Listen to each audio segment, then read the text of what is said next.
God is with you. Ang phrase na God is with you is probably the most comforting promises in all of the scripture. Yung sabihin ng Lord sa iyo, nakasama mo siya sa anumang yugto, sa anumang chapter, o anumang segment ng iyong buhay, nakaka-comfort naman talaga. At madaling maniwalang kasama natin ang ating Panginoon kapag ang lahat ng nangyayari sa buhay natin maayos. Kapag kakatanggap mo lang ng promotion, pagka 6-digit ang laman ng bank account mo, kapag bagong kasal ka pa lang at nasa honeymoon stage pa lang kayo, kapag kakakuha mo pa lang ng malaking bonus kahit lagi kang absent, and your body is in great shape, your family never fights, sana all, and you have enough money for at least 10 years of your life, madaling sabihin God is with me when everything in our life is doing great. But it seems a difficult phrase to claim kapag ang buhay natin ay hindi okay. It's more difficult pa nga sometimes to sense His presence when we are experiencing difficult times in our life. At yung salitang valley, maaaring tayong mga Pilipino hindi tayo masyadong familiar, pero ang valley o yung kapatagan, yung plains, yung patag, sanay tayo sa patag kasi dito sa Metro Manila, puro tayo patag. Ang pinakamalapit na bundok dito, Smoky Mountain. Okay? So puro patag. So sanay tayo sa patag, sanay tayo sa valley, pero ang valley, especially in the scripture, ay madalas gamiting metaphor sa mga difficult times of your life. So when you say you are in the valley of your life, you are saying, I am experiencing a difficult season of my life. Kumbaga para akong nasa low spot. Parang pakiramdam ko, lubog ako. Parang pakiramdam ko, madilim ang aking buhay, hopeless ang aking buhay, I am surrounded, outnumbered, I have a lot of issues in my life, at marami akong mga pinagdadaanan, and I cannot seem to find a way out. That's what you call a valley experience. So maaaring ikaw ay nasa valley of trouble, valley of sadness, valley of loneliness, valley of depression, valley of sickness, valley of financial lack, financial difficulty, lahat tayo dumadaan sa mga valleys ng ating buhay. Correct? Comprende? See, bakit mga kapatid? Kasi na-realize ko po that valleys are necessary. Importante ang mga valleys sa ating buhay. Importanteng dumadaan tayo sa mga down moments, sa mga low spot, sa mga lubog ng ating buhay, kasi hindi naman pinangako ng Lord na habang buhay kang nasa tuktok. May mga panahong lubog ka, pero salamat hindi ka lunod dahil kasama mo ang ating Panginoon. Bumagsak pero hindi wasak sa tulong ng ating Panginoon. Amen? So I believe that valleys are necessary. Or at least sa buhay ni David, valleys are necessary. Kasi kung hindi siya lumaban sa Valley of Elah, literal na valley ito, kung hindi siya lumaban sa Valley of Elah, hindi siya na-recognize na magaling at kasama niya ang ating Panginoon. Naalala niyo naman siguro ang storya kung saan sa 1 Samuel 17, nilabanan niya si Goliath. 40 days na naghahamon itong si Goliath sa mga nation of Israel, lahat bahagang buntot, walang gustong lumaban. Kahit yung hari nila na si King Saul, ayaw lumaban. And here comes David. May dala-dala pang plastic bag ng cheese bread. Naghahatid ng tinapay at keso sa kanyang mga kapatid. Nung narinig niya yung hamon ni Goliath, ang sabi niya, who is this uncircumcised Philistine that is defying the armies of the living God? Sa Tagalog, sino itong uncircumcised Philistine? Amen. That is mocking the armies of the living God. I will fight him. Kaya nung humarap siya kay Goliath sa Valley of Elah, parang pakiramdam ni Goliath na insulto siya. Kaya sabi ni Goliath, am I a dog? Aso ba ako na ilalaban mo at parang ang dala-dala mo stick pa nga? Parang sinasabi ni Goliath sa kanya, is that all you got? Hey, nation of Israel, is this all you got? Itong binatang 17 years old na may hawak pa ng plastic bag ng cheese bread. Is this all you got? Ininsulto ni Goliath si David. Pero anong sinabi ni David? Sabi ni David kay Goliath, this day, God will deliver you into my hands. Now notice, ibang-iba yung kino-confess ni Goliath sa kino-confess ni David. Because what you confess in the valley is important. Importante yung mga bagay na kino-confess mo sa valley. Kasi si Goliath, he is talking about how big he is. Pero si David is talking about how big his God is. He is talking about his God, how great he is. Na sabi niya, my God will deliver you in my hands. Kasi when you talk defeat, you will experience defeat. When you talk sickness, you will experience sickness. And alam ni David John, and instead of confessing defeat, he is confessing victory. So, ibig sabihin, when we face the valley experience of our lives, it is very important for us. Lahat tayo, na magkaroon tayo sa ating puso, God is with me in the mountaintop and in the valley low. Kaya sa verse 4 nung Psalms 23, I love this phrase kasi although ang Psalms 23 ay madalas gamitin sa mga funeral service, lalo yung verse 4. Kasi nabanggit yung salitang shadow of death. Na sabi ng verse 4, put it up on the screen, is that, yea, though I walk through the valley of the shadow. Everybody say valley. Though I walk through the valley of the shadow of death, I will fear no evil, for you are with me. Now, question. Dito sa statement na to, ang sabi, even though I walk through the valley, it's not a question of if you will go through it. So, hindi sinabing even and though I walk through the valley, amen? Kasi lahat tayo dadaan sa valley, lahat tayo dadaan sa shadow of death, pero hindi tayo dapat matakot kasi kasama natin ang ating Panginoon. Napansin niyo ba mga kapatid that valleys are unpredictable? Napansin niyo ba na ang mga valley experience ng ating buhay, hindi mo mai-schedule? Hindi mo pwedeng gawa ng appointment? Na siguro sa ngayon, mga magagaan lang kaya kong problema, tapos yung mabibigat sa December na kayo kasi marami akong pera na mas madaling ngumiti. Amen? Hindi. Ang problema dumarating, ang mga valley experience ng ating buhay will come out of nowhere. Walang tamang panahon para maplatan ka ng gulong. Bigla na lang siyang susulpot. Ang kasakitan hindi magpapaalam sa atin, bigla ka na lang sisipunin. Bigla ka na lang magkakasakit. Akala mo nga normal pa, pero yung pala malala na pala. Because valleys are unpredictable. You don't know kung kailan ito darating. Kaya ang sabi, importante na kahit na dumating ang mga pagsubok na ito, kung dumaan ka man sa mga darkest valley, kasi yung salitang, yea, though I walk through the shadow of death, is actually translated as, when you walk through the darkest valley. Ibig sabihin, dumaan ka man sa pinakamadilim na tagpo ng iyong buhay, you should not be afraid for God is with you. Na minsan pag tayo ay dumadaan sa dilim, natatakot tayo, nafo-frustrate tayo, nagiging hopeless tayo, pero minsan ang dilim pagpapala ng Panginoon. Naalala nyo nung unang panahon, yung panahon pa ng mga Kodak, tsaka Fujifilm, na hindi katulad ngayon pag nagpicture ka, 2 seconds lang, nasa Australia na. Nung unang panahon, pag nagpicture ka, limited lang, 36 shots. Minsan may bonus naman yun, 2. Pero kami noon, pag nagsashot, naalala pa po, ayun yung aminin yung edad ninyo ha. Okay, pagka nagsashot tayo, naalala nyo po ba ng mga panahon na yun? Pag nagshot tayo, hindi kaagad natin nakikita ang picture. So para makita mo ang picture, dadalhin mo siya ngayon dun sa Fujifilm o kaya sa Kodak para ipa-develop. Now, many people don't know what happens sa pagde-develop. Alam niyo ginagawa sa pagde-develop? Dinadala yan sa isang lugar kung ang tawag ay dark room. Kung saan dun sa dark room, isa itong kwarto na walang pwedeng liwanag na sumingit kahit konti. Kasi once na lumiwanag at pumasok ang exposure ng ilaw, masisira yung film. So, kailangan mong i-keep yung film in the dark for it to be developed. Now you realize that sometimes God will allow you to go through the dark. Kasi inaalaw ng Lord na dumaan ka sa dark kasi nasa developing stage ka pa. Na kapag na-expose ka prematurely, masisira ka. Kaya alam ng Panginoon that yet do you walk through the darkest valley of your life, you should not be afraid kahit madilim. After all, you are not buried. You are planted. Ang mga nakalibing walang future, pero ang nakatanim may future. And you have a future in Jesus' name. In Jesus' name. Sa dilim, nakakatakot. Pero alam niyo, ang gusto ko sa mga Kristiyano, we are scared but we are prepared. Scared tayo pero handa na tayo kasi na-profess na ng ating Panginoon sa John chapter 16. Na sabi ng Panginoon, take heart for Jesus have overcome the world. In this world, you will experience many trouble, many trial, many valley, many sickness, many frustrations. But take heart, tibayan mo ang iyong loob, for I have overcome the world. Hallelujah, palapakan natin ang ating Panginoon. So God is with us. And I don't know if you can relate to me that God is with us na sometimes kahit unprepared and scared, there's grace. There's grace for us to get through. That He is always with us to guide us. He is always with us to help us go through it. Na ikaw man ay nasa valley, watch this. Though I walk through the valley, though I walk.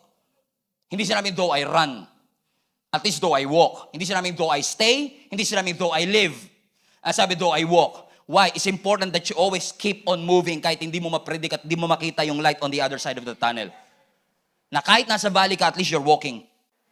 So continue stepping out of your comfort zone kahit natatakot ka. Kahit pakaramdam mo nasa dark room ka, keep on walking until you see the light at the end of that tunnel. Because yes, valleys are unpredictable, na merong uncertainty, pero meron tayong Diyos na laging certain. There is certainty in our faith in Jesus Christ. Meron tayong confidence. Yung nga lang minsan, di ba, ayaw natin ng valley, gusto natin ng mountaintop.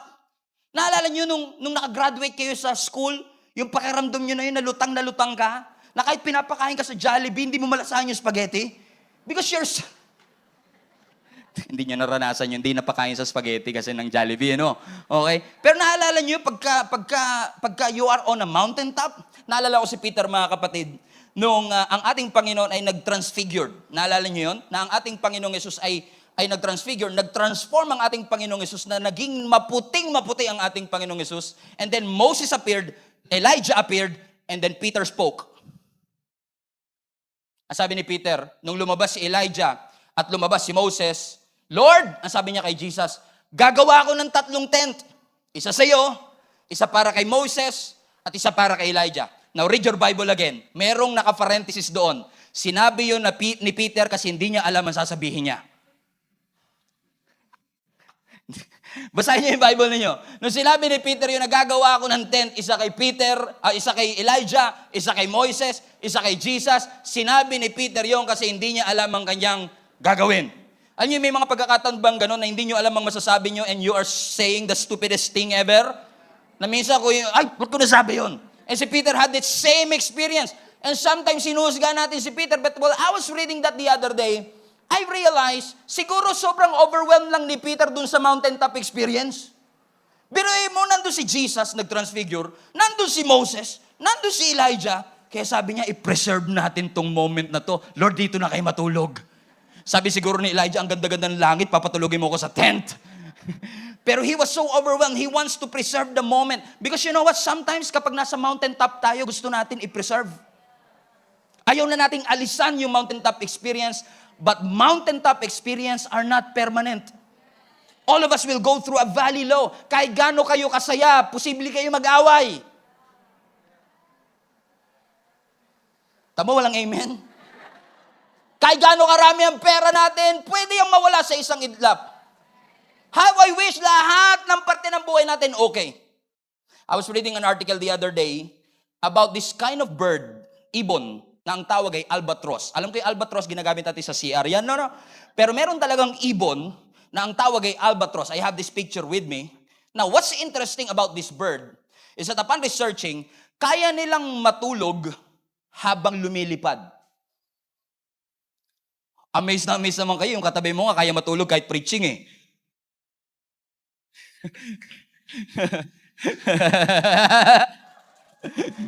Pero amazing naman talaga. Alam mo tong albatross, they can sleep while flying. But what's interesting about this albatross, kaya nilang, listen, kaya nilang lumipad for years without touching the ground. Interesting, isn't it? Kaya nilang lumipad habang natutulog, na kaya nilang lumipad for many years na hindi sila dumadapo. How I wish ganyan tayo.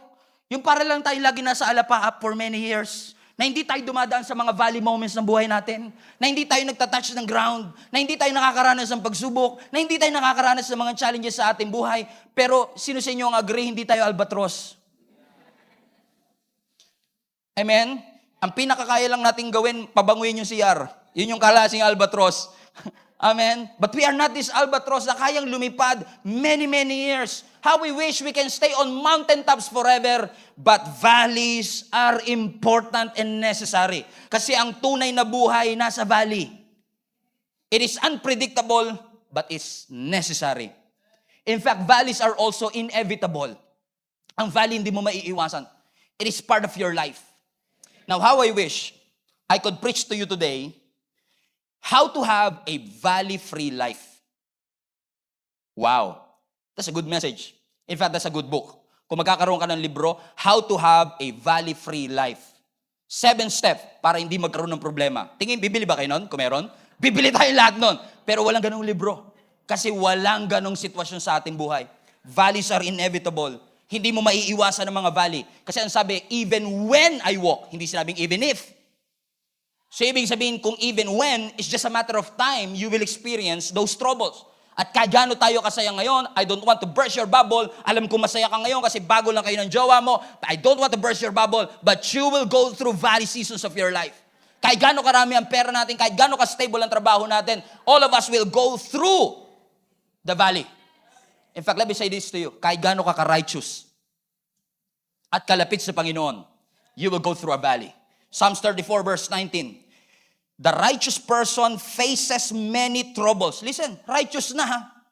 Nakakaranas pa ng trouble. But, ang kagandahan ng may Diyos ka, the Lord rescues you each time. And yes, there will be difficulties. And yes, there will be disappointments. And yes, there will be discouragement, lack, suffering, sorrow, sickness. But these are normal part of our lives.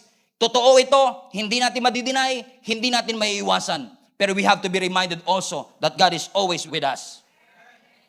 Ano, ako po, kami ni Jenny, ay magse-celebrate ng 10 years ng pagpapastor namin dito sa church on October. Palapan natin ang Panginoon. 10 taon na tayo magkakasama. Parang hindi kayo masaya. Parang, tapusin na natin to. Sabagay, 10 years naman na, pastor, stop na yan. Diba? 10 years of God's faithfulness. And I've realized that I preached at least 500 times in this church. At least 500 message rather. Kasi dahil multiple service tayo, that could rise to at least 2,000 preachings. And you always hear my story. All the valleys that we face. Marami kaming valley na pinagdaanan. And in case hindi nyo po narinig, marami po sa YouTube, panoorin nyo na lang po lahat. Hindi ko kayang i-recite lahat eh. But kami ni Jenny, we've been through valleys as well. Valley ng sickness. Many of you knew already that I've gone through a valley of depression. Valley of relationship tensions, financial difficulties. But we thank the Lord that even though we walk through the valley of the shadow of death, hanggang ngayon hindi kami natatakot kasi alam namin kasama namin ang ating Panginoon. Now listen. Ano po ang pinanghahawakan natin? Ang pinanghahawakan natin yung salitang when you go through the valley. Hindi naman sinabi ng Bible when you go in the valley lang eh. Hindi ka dadalin lang ng Lord sa valley, tapos hindi ka na niya papalabasin. Ang sabi ng Panginoon, papadaanin ka niya, pero makakalagpas ka. In fact, minsan, kapag meron tayo mga valley experience, napansin nyo ba, minsan ang interpretation natin, spiritual attack lagi.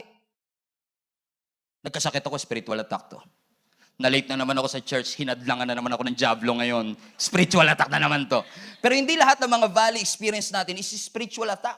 Hindi lahat ng valley experience ay bunga ng evil spirit. Sometimes it is the Holy Spirit that is leading you to the valley of the shadow of death for you to realize that when you are afraid, you should not. Kasi kasama mo ang ating Panginoon. That you must have that faith to trust in God no matter what.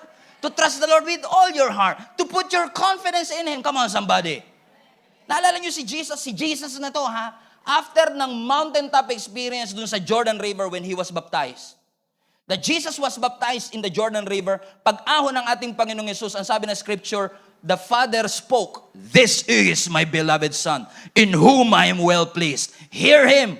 So si Jesus nakakuha kagad siya ng affirmation mula sa Ama, I am the beloved Son. And then after that affirmation, the Bible says that the Holy Spirit led Him in the wilderness to be tempted.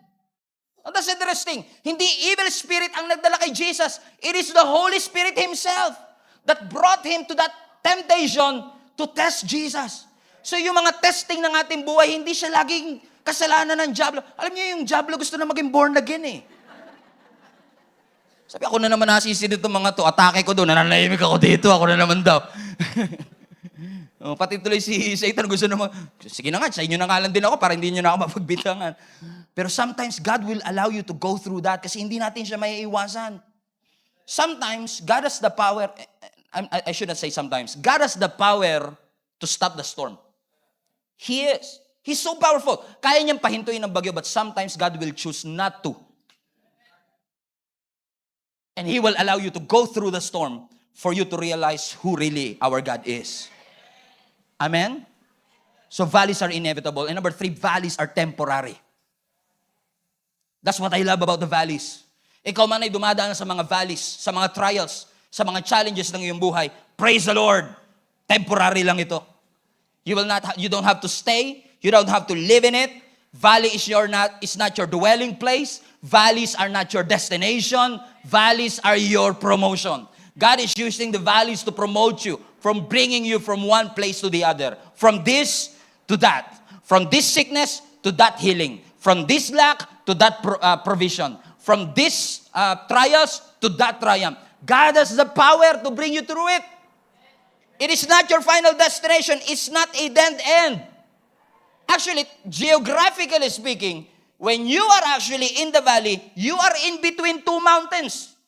Diba? Sa geography, tinuturo sa atin yan. Pag nasa lambak ka, pag nasa patag ka, nasa pagitan ka ng dalawang bundok, malamang kakababa mo lang nung isang bundok at paakyat ka ngayon sa another na bundok.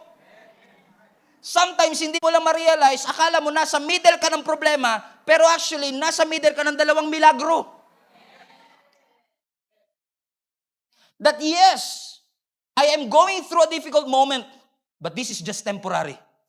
Naalala niyo po ang ating Panginoong Yesus. Amen. Na ang sabi ng Scripture, gumawa ang ating Panginoong Yesus ng matinding milagro. Amen. Nung pinalayas niya yung demonya na merong 6,000 demons. And then after that, pinakain ni Jesus Christ yung 15,000 people. Ang daming milagro ng ating Panginoong Jesus. And after that miracle, the Bible says that God commanded the disciples to go through the other side. Pero habang sila'y nasa gitna ng Sea of Galilee, dumaan sila ng matinding bagyo. Di nila ginusto na nandun sila. Sinunod lang nila yung utos ni Jesus na pumunta sila sa kabilang side. And sometimes nagtataka tayo, bakit tayo dumadaan sa pagsubok, sumusunod lang naman tayo. But you are exactly where you needed to be. Kasi gusto ng Diyos na i-test ang faith natin. And that's exactly what happened. Ang sabi ng Scripture, nung pinakain ng Lord ang 15,000 people, 12 baskets ang sobra doon sa pagpapakain. 15,000 people, gamit lang ang 5 gardenia at 2 ligo sardines. Pero sumobra pa ng 12 basket ng tinapay. Hallelujah. Nasabi ng Scripture, tumawid sila doon sa Sea of Galilee. Papunta sila sa another miracle. So they are not in the middle of the storm. They are actually in the middle of 2 miracles. And every time you face a struggle, always remember, always remind yourself, I'm not in the middle of the problem. I'm in the middle of 2 miracles. Because I've gone through depression, and now I'm struggling. I've gone through it. Napagtagumpayan ko. Dumaan man ako sa financial difficulty ngayon, alam ko that the best is yet to come. That God will never leave me. That these valleys are temporary. It is not permanent. This is not where I live. Amen? So every time makakaranas tayo ng valley, every time nahaharap tayo sa valley, amoy-amoy niya na, I smell blessing. I smell the mountaintop experience. I smell the trees. I smell the fruit. Kailangan lang talasan natin ang ating mga senses kasi hindi kayo iiwanan ng ating Panginoon sa gitna ng valley na iyan. Kung hindi kayo hinto, if you will keep on walking, you will experience that breakthrough. You will experience that victory. Huwag mo lang i-interpret as a spiritual attack. It may look like a permanent thing in your life, but it is not permanent. God is with you. Through the valley, through the storm. Sabi mo sa katabi mo, God is with you. Kasama natin ang ating Panginoon. He will use the valley experience. In fact, there is a verse in Hosea na ang sabi ng Scripture that the valley of weeping is a gateway of hope. Na sometimes we are going through a valley, but that valley is actually a gateway. It may look dark, but if you will keep on walking, you will see the light at the other side of the tunnel. It's hard, it's difficult. Naalala ko kami ni Jenny, nakwento ko na to many times. Nung nasa Sagada kami, matagal na panahon na, wala na akong planong bumalik actually. Nag-spelunking kami, caving, supposedly, 30 minutes lang dapat yung pinipili naming route. Ang binigay sa amin yung 3 hours. Nagkamali kasi sila. So obviously, pang-advance yun, first time ko pa, yung ganyan, dumaan kami 3 oras na puro dilim. Kami lang ni Jenny tsaka yung guide. Hindi ko halos siya mabuhat, di niya rin ako mabuhat. Pag nandun ka sa ilalim, parang walang katapusan. Pag nandun ka sa dilim, parang walang future. Parang pakiramdam mo, hindi ka umuusad. Parang napanggalingan na namin to. Parang dumaan na kami rito. But if you will keep on walking, naalala ko, after 3 hours, nung nakita ko yung katiting na liwanag, Doon sa gitna ng kadiliman, parang bumalik lahat ng aking pag-asa. Hindi pala sayang lahat ng aming nilakad. Hindi pala sayang lahat ng aming pananampalataya. Hindi pala sayang lahat ng aming pananalangin. So keep on praying lang. Manalangin ka lang na manalangin kasi hindi pa tapos ang Panginoon sa iyong buhay. Kapag sinabi ng Lord na lubog ka lang katulad ni Naaman, si Naaman may ketong, lubog lang siya ng lubog kahit na marumi yung Jordan River. He trusts the process and after 7 times na sabi ng scripture, ni-restore ng Panginoon ng kanyang balat. Katulad ng mga Israelites, kahit hindi nila nakikita na may changes dun sa Jericho, kahit pakiramdam nila hindi bumabagsak ang mga hollow blocks ng Jericho wall, they keep on circling the Jericho. Paulit-ulit, pero sumusunod lang sila sa Panginoon. Kasi alam nila, may Diyos na nakikinig at nakakita sa kanilang sitwasyon. And finally, after 7 days, when they shouted, God will deliver Jericho into your hands, the Bible says that the Jericho came tumbling down. Bumagsak ang Jericho. Hallelujah. Praise the Lord. It's not temporary. It's not permanent rather. It's just temporary. Because God is with you. Ano, salamat sa Panginoon sa mga valley experience ng ating buhay. We can sense His power. We can sense His greatness. But what I love about the valley experience is you can sense His presence. Kasi sa mountaintop may pleasure, pero sa valley low may intimacy. He is developing your relationship with Jesus. Kaya ikaw kapatid ay nasa valley experience ngayon, pagkakataon mo na ito para lalong i-develop ang iyong pananampalataya at relationship sa ating Panginoon. After all, matagal mo rin naman siya nakalimutan. After all, matagal mo siyang hindi napahalagahan. Ang Diyos naman natin hindi apathetic. Hindi naman niya sinasabi, sige, pagdaanan niya yan, saya niyong tignan, nahihirapan kayo. Hindi ganyan ang ating Panginoon.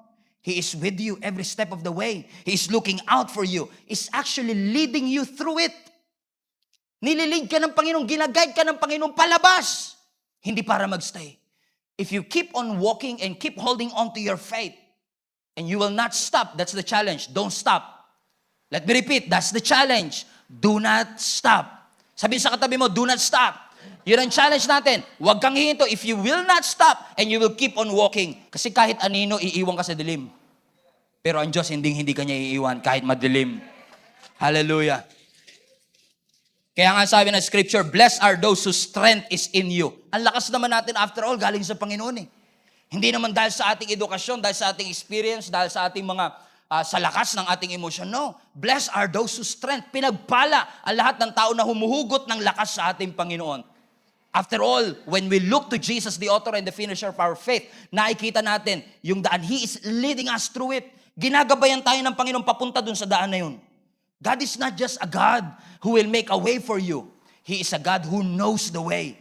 If you will hold on to your faith, if you will keep on reading His Word and trusting His Word, I believe ilalabas tayo ng Panginoon sa mga pagsubok na ito. Huwag lang tayong matakot. Huwag lang tayong mangamba. God is the God of the mountaintops and the valley low. Sa mga panahong meron kang testimony, He's your God. Sa mga panahong wala kang pananampalataya at parang nauubusan ka na ng pag-asa, He is your God. Ang takot, it will make you hesitant. Ang takot, it will make you insecure and full of doubts. At ginagamit ni Satan ang takot to keep you from moving out of your comfort zone. Pero huwag ka magpadaig sa takot. God is near, so you don't have to fear. He is with you. Everybody say, He is with you. What if gusto lang talagang baguhin ng Lord ang puso natin while we are in the valley? Because sometimes excited tayo sa change of life. Pero ang gusto ng Lord muna, change of heart. Kasi a changed heart will always produce a changed lives. And He is allowing you to go through the valley's experience of your life because He wants to change the direction of your life.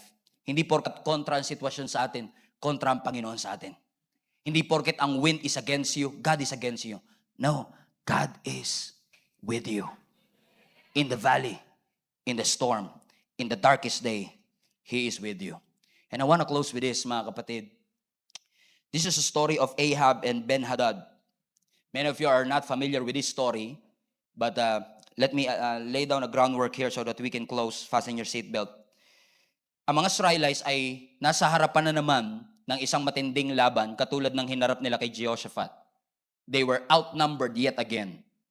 Lugi na naman sila sapagkat yung kalaban nilang mga taga-Syria, multitude ang kanilang soldier, pero ang mga Israelites, 7,000 lang.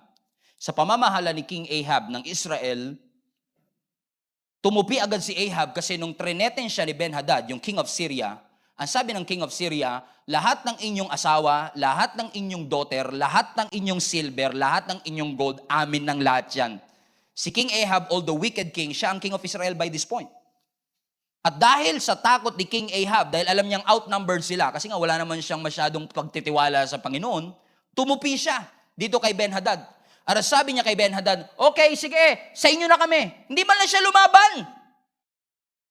Give up niya basta-basta yung nation of Israel. And then, God spoke to them. Kasi itong si Ben-Hadad, nung nalaman niyang ang bilis pala tumupi nito mga taong ito, nagdemand pa siya ng mas marami. At sabi niya, pati mga bahay ng inyong mga pamilya, papasukin namin at lahat ng pwede namin makuha diyang kukuhanin namin. Medyo napiko na si King Ahab, parang sabi niya, sobra na to ah. Binibigay na nga namin yung silver and gold, pati nga mga asawa namin, anak namin, ibibigay na namin. Pati ba naman lahat ng mga property namin sa loob ng bahay, gusto pang nakawin. Kasi ganyan si Satan eh. Pag tumupi ka, mas lalo ka pa niya nanakawan. So in other words, sabihin si King Ahab, it is an obvious win for Syria. Defeat is inevitable. Siguradong talo ang mga Israelites. But since God is the God of Israel, something supernatural happened. To cut the long story short, nung lumaban sila, kahit na 7,000 lang sila, na-defeat nila ang Syria, ang Aram. To the point na nung na-defeat nila ang Syria, ang sabi sa 1 Kings chapter 20, ang sabi mismo ni Ben-Hadad ng king of Syria, watch this. Meanwhile, the servants of the king of Aram said to him, their God is a God of the mountains. That's why they were stronger than us. But let's fight against them in the valley. Then surely we'll be stronger than them. Ang sabi ni King of Syria, kaya lang naman sila nanalo kasi yung Diyos nila is the God of the mountains. Kaya siguro tayo natalo kasi mali yung ating geographical strategy. Balikan natin sila. So ginawa ng King of Syria, they are planning to attack again on the spring. But this time, sabi nila, doon natin sila labanan sa valley. Kasi minsan si Satan hirap tayong labanan kapag nasa mountaintop, kapag nasa church, kapag Sunday, kapag galing ka sa promotion, kapag kakareceive mo lang ng blessing. Kaya sabi siguro ni Satan sa atin, yung mga Kristiyano, ang hirap talunin pag masaya sila, no?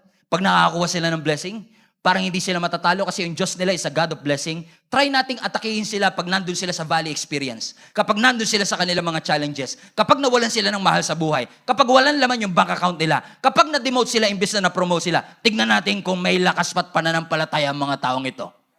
So ibig sabihin, ang king of Syria ay nagpaplano ng second attack. And they plan to attack again. But watch this mga kapatid. Nung narinig ito ng ating Panginoon, sumagot ang Diyos. Ano ang sagot ng Diyos? 1 Kings chapter 20 verse 28. A man of God came and spoke to the king of Israel. Thus says the Lord, because the Syrians have said the Lord is the God of the hills and the mountain is not the God of the valleys. Yung ba ang sinabi ng Syria? Na ako ay Diyos lang ng mountaintop at hindi ako Diyos ng valley low? Ano ang sabi niya? I will deliver all this great multitude into your hand. And you will know that I am your God. Ano sinasabi ng ating Panginoong Yesus? Wag na wag mong mamaliitin ang ating Panginoon na ang Diyos natin ay kaya lang magpalat, hindi kanya kayang samahan sa mga valley experience of your life. Do not allow the enemy to keep lying to you na mag-isa ka lang. Do not allow the enemy to keep on intimidating you. Hindi ko sinasabing walang giant, pero ang sinasabi ko lang that even your biggest giant ay kayang talunin ng ating Panginoong Yesus. That God can transition you from valley to victory because God is with you. From valley of trouble to the valley of hope. That God is a God of your peak, but God is a God of your weak. That God is a God of your mountaintop experience, and God is a God of your mountain low experience. That God is your God not just when you are healed. He is also your God when you are sick. He is a God when you are on the wow days, and He is your God when you are on the wow days. He is your God on good times. He is your God on the bad times. God is with you all along. I want to encourage every one of us. Let us praise God in the valley. In the midst of our sickness, worship the Lord. In the midst of your pain, Praise Jesus. In the midst of that disappointment, purihin mo ang Panginoon. Do not complain. Praise. Do not complain. Worship. Stop saying what you are seeing. Say it by faith. God is with me. God is with me. God is with me. God is with me. Taguan mo man ang ating Panginoon. Magaling ang Diyos sa hide and seek. He will always find a way to see you. Bitawan mo man ang Diyos, hindi ka bibitawan ng ating Panginoon. He is always with you through the mountaintop and even through the valley low. Your God is not just a God of the mountains. He is the God of the valley. He never lost a battle. He won the victory for each and every one of you. I don't know who is this for, but God wants to encourage you today. Do not give up. Do not surrender. Just keep on walking. Alam ko mahirap, alam ko madilim, pero keep on walking. God is with you. Hindi pinangako ng Panginoon na walang laban. Hindi pinangako ng Panginoon na walang pagsubok. Hindi pinangako ng Panginoon na walang challenges. Ang ipinangako niya, kasama mo siya sa challenges. Kasama mo siya sa difficulty. Kasama mo siya sa mga problems and storms ng iyong buhay. He is with you.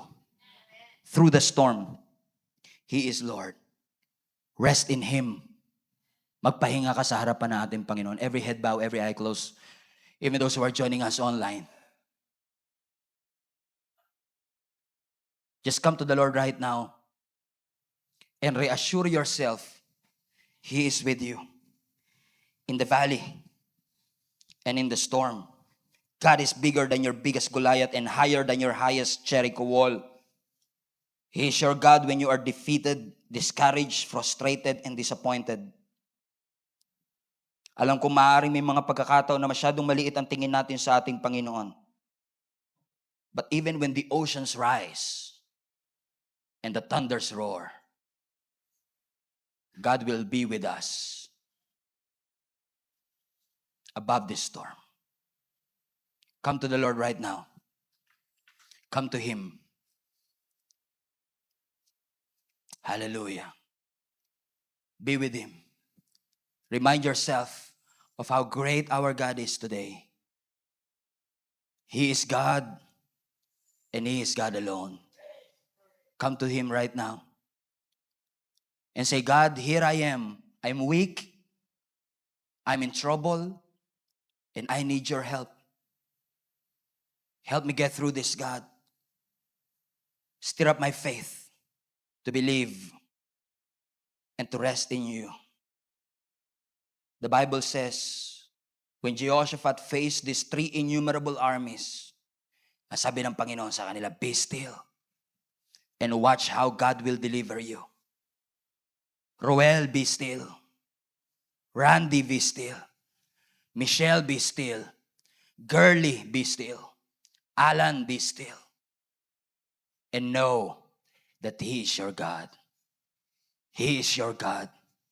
He is your Savior. He is your Lord. He is your Savior.